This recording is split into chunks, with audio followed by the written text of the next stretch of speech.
Hi guys, as I promised, here is the video. My apologies for having to do this again. And anyway, those were teething problems, and I am learning. So today, I hope you're well. I hope this finds you well. And before I'm going to do two videos. The introduction bit, then I'm also going to look at the book.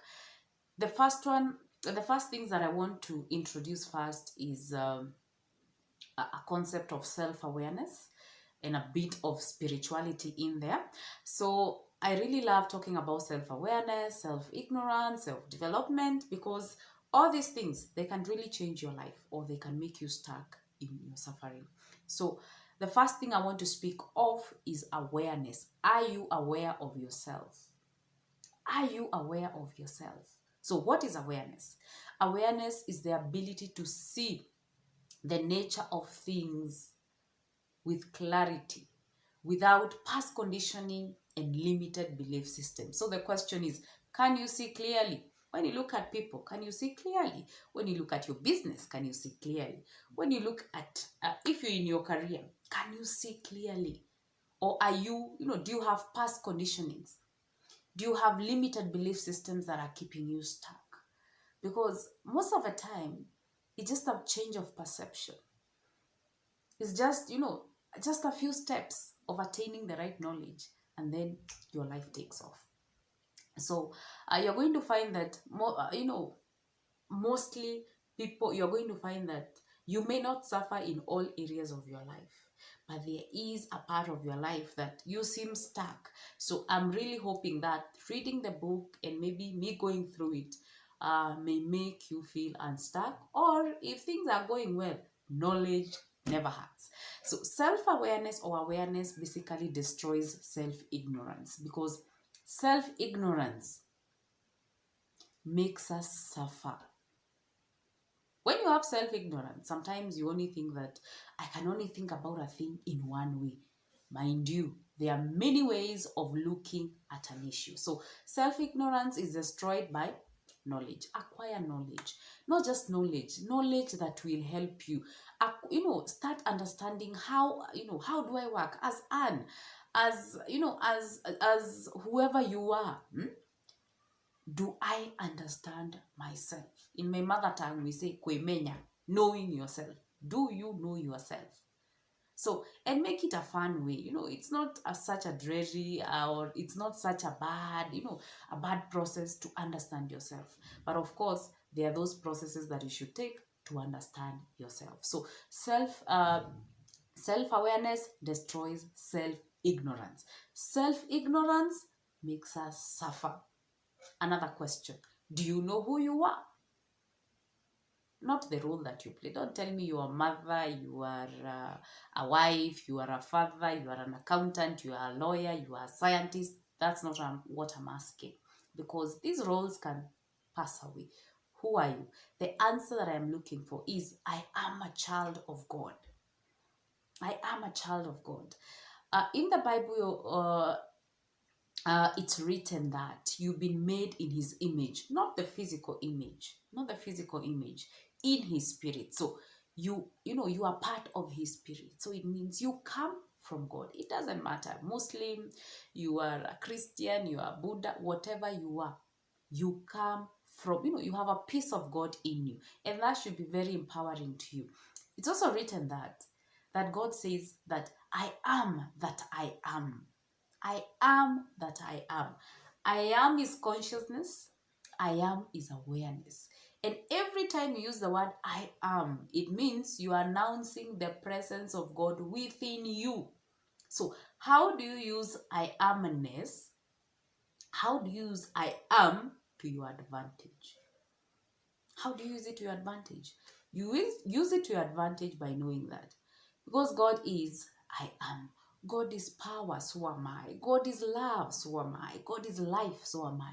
God is infinite intelligence, so am I. God is joy, so am I. So when you find yourself lacking in any area of your life, always go back and say, by the way, I'm a child of God. I am a child of God. What he has, I have. The only difference is If you don't know it, you can't use it. You cannot use what you don't know. If you're lacking in love, you don't start externally, you start internally. Tap within and say, God is love, so I am love. So love yourself to the point it exudes. Love yourself to the point that it exudes outside of you. You start now attracting it. Is it money is a problem? Say, I am prosperity. God is prosperity, so I am prosperity. I am prosperity.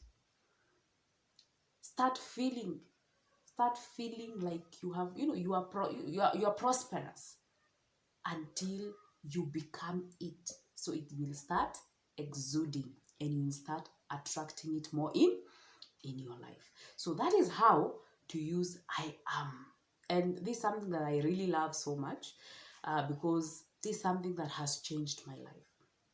So the other thing that I want to speak about before we maybe we move into the book is about thought. I asked you, kindly start thought selection. The reason why I didn't tell you change your negative to positive. Start knowing what you're thinking. Sometimes you're so trapped in the mental chatter, in the self-talk. You need to understand and know, what are you telling yourself? Because when you know what you're telling yourself, it also tells you a lot about yourself. So first know, are my thoughts mostly negative, or are they positive? And what am I telling myself?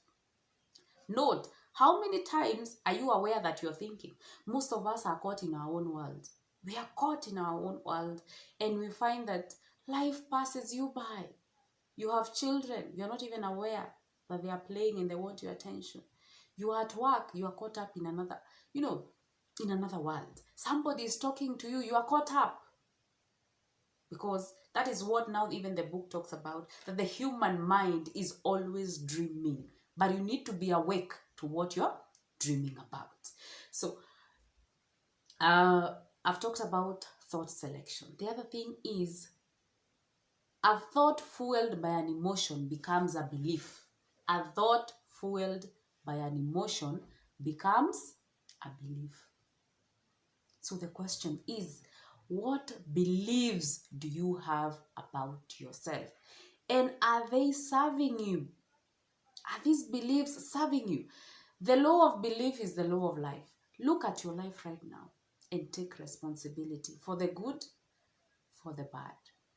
Take responsibility and say, my thoughts, my feelings, my words brought me here. It's not them.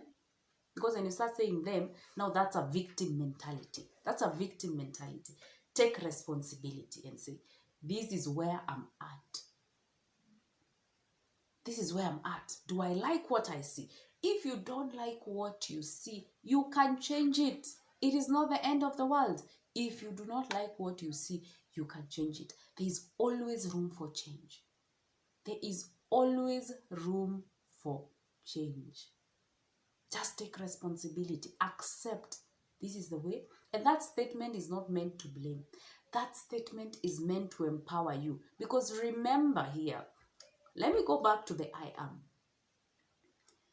God never changes. He never changes. That's something you've heard. God never changes. The difference is the person. So the question is, how big is your God? Is he small or is he big? That's about it. That's the difference. Perception.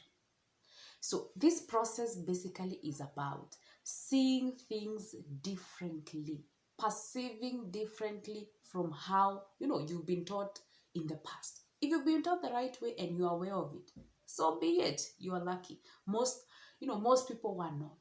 So it's about looking at your life personally, and it's, willingness must be present. It's about looking at your life personally and taking audit. This one works for me. This one doesn't work for me. What does not work for you, do away with it. But it's going to require some work from you. But at the end of it, you will have more peace in your life. You'll become aware of, yourself. And obviously, you're going to pass these traits, to your generation. So the other part is in another video. So I want to wish you a good morning, a good evening, a good afternoon, depending on when you're watching this. And kindly keep reading. Keep reading. A page at a time. Keep reading, and this will change your life. Thank you so much.